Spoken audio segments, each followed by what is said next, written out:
my name is Angela Chemas. I'm originally from Colombia. I came to the US as an international student.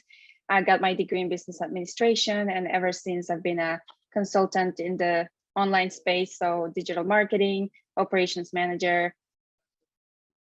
So at first I wasn't sure how the impact of using VR what that impact would have into a team building activity, but it actually ended up being a very interactive experience, and I got to learn more about team members. And aside from gaining all the knowledge from the facilitator, also I think being able to break up into groups and exchange information in different ways that is not possible via a regular setting, Zoom setting, made the session much more valuable.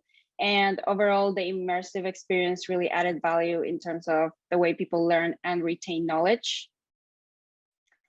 So I mean, because of everything that has been happened in the world, with social distancing and everybody working from home, more organizations have turned to virtual team building. And I think this is where VR really has added value to organizations. A VR group experience really the VR group experience really contributed to higher motivation, higher productivity within the team, especially because, as I said, most employees are limited to working in isolation from home. And then so aside from the knowledge gained, it really helped overall in building that remote work culture, which is what most organizations are trying to achieve, and help companies take kind of like that next step towards the digital transformation. Things like, innovative scenarios, because you can transport your VR team to any scenario possible.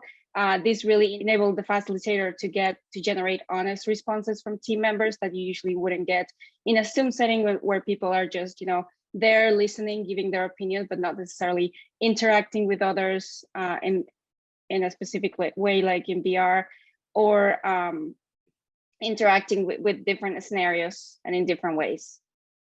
Yes, definitely. I think there was higher engagement than in other team building sessions that I've had via Zoom.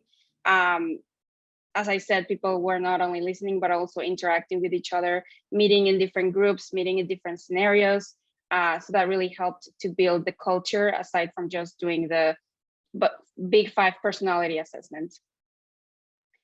So I was actually able to retain explicit memories of the exercise. So now when I go back to the memory, I'm actually able to remember pretty much everything, as opposed to like a Zoom setting where I don't necessarily remember.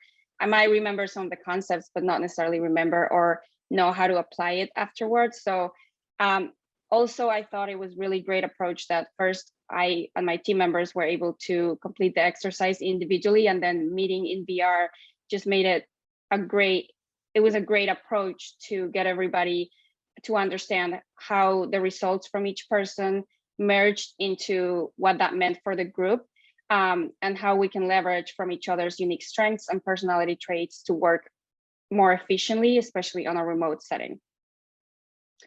So I mean, aside from the introduction of how to use, the headset and all of that, I think the setup was great, letting team members giving them enough lead time to be able to all connect via VR.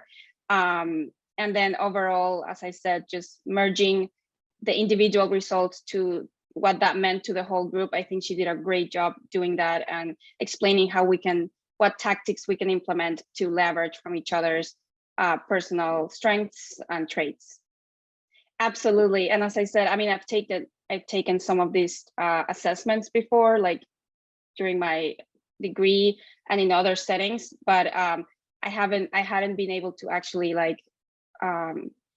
actually implement what I was taught about myself. And I think in this setting, I understood what my role was in the group, what were my strengths, my weaknesses, and how I can collaborate with others to leverage those, and how can I treat others in a different way so that I'm making the most out of their personality traits and I'm making the most out of mine.